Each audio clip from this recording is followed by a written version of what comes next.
11வது வசனம் வரை நண்பர்களே 3 உண்மைகள் சொல்ல போறேன். ஒன்று, இயேசுவை அழைக்கின்ற குடும்பம். அதான் இது எல்லா திருமண வாழ்க்கையிலும் திருமண ஆராதனையிலும் சொல்லுவாங்க. இயேசுவை தினந்தோறும் அழைக்கின்ற குடும்பம்.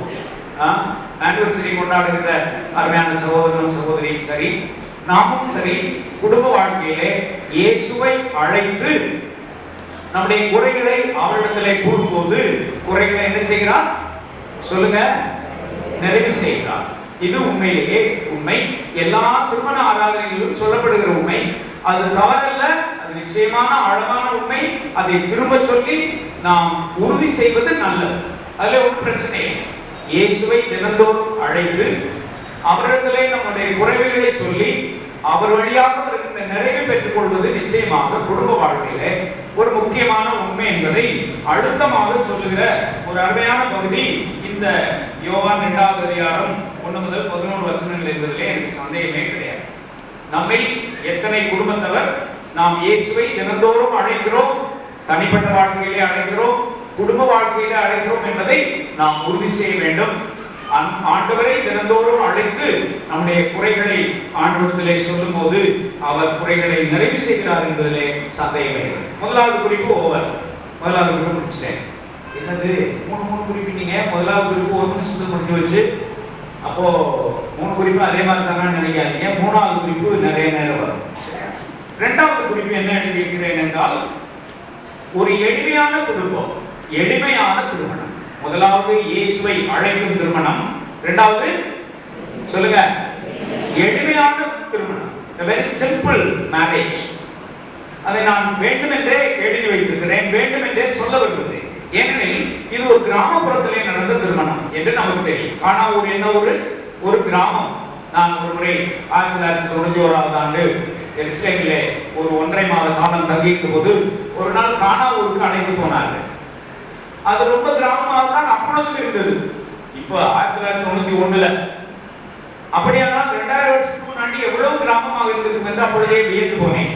அதனாலே ஒரு சிம்பிள் ஒரு rural marriage it was, and because it was a simple rural marriage, it was not a sort of an ostentatious marriage.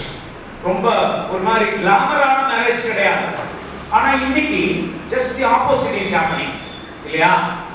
திருமணம் சொன்னா எவ்வளவு என்னுடைய பணத்தின் ஆற்றலை காட்ட முடியுமோ அவ்வளவு காட்ட முயற்சி பண்றோம். இல்லையா? அது ட்ரெஸ்ல, அது நகையில, அப்புறம் வேற என்ன, சாப்பாட்டுல, தங்கச்சி முன்னாடி வந்து சாப்பாட்டுல, அப்புறம் வேற இல்ல என்னங்க, இந்த அழைப்புதல்ல கூட பயங்கரமான காமிக்கிறாங்க. அழைப்புதல் எதற்கு? உங்க வீட்டுல கல்யாணம் நடக்குதுன்னு தெரியணும், அவ்வளவுதானே. அது கொஞ்சம் அழகா இருக்கணும், நல்லா இருக்கணும், வேற எப்படி இருக்கணும், சிம்பிளா இருக்கணும். ஆனா ஒரு அழைப்புதல் மாத்திரமே சில இடத்துல 100 ரூபாய் ஆகுது. ஒரு அழைப்புதல் 100 ரூபாய் ஆகுதுங்க. சாதாரண கிறிஸ்தவ மத்தியில ஒரு அழைப்புதல் 1000 ரூபாய் செலவு பண்றவங்க இருக்கிறாங்க. அது அரசியல்வாதிகள், அவங்க சம்பாதிக்கிற விதம் வேற, அவர்கள் செய்து விட்டு போகுது. அவங்க வேற மாதிரி சம்பாதிக்கிறாங்க. ஆனா நீங்களும் நானும் அப்படி செய்ய வேண்டிய அவசியம் இல்லையே. எங்க வீட்டுல 2 திருமணம் நடந்தது. மகளுக்கு ஒரு 11 ஆண்டுகளுக்கு முன்னால், மகனுக்கு ஒரு 5 ஆண்டுகளுக்கு முன்னால். It was that much simple. அது அழைச்சு கொடுத்தவரே அவருக்கு செல்வராஜையா இங்கே உட்கார்ந்துக்கிறவர் இல்லையா? ஆமா, முதல்ல உயிபா அழைச்சு கொடுத்தாரு, 2வது டிடிஎஸ் அழைச்சு கொடுத்தாரு.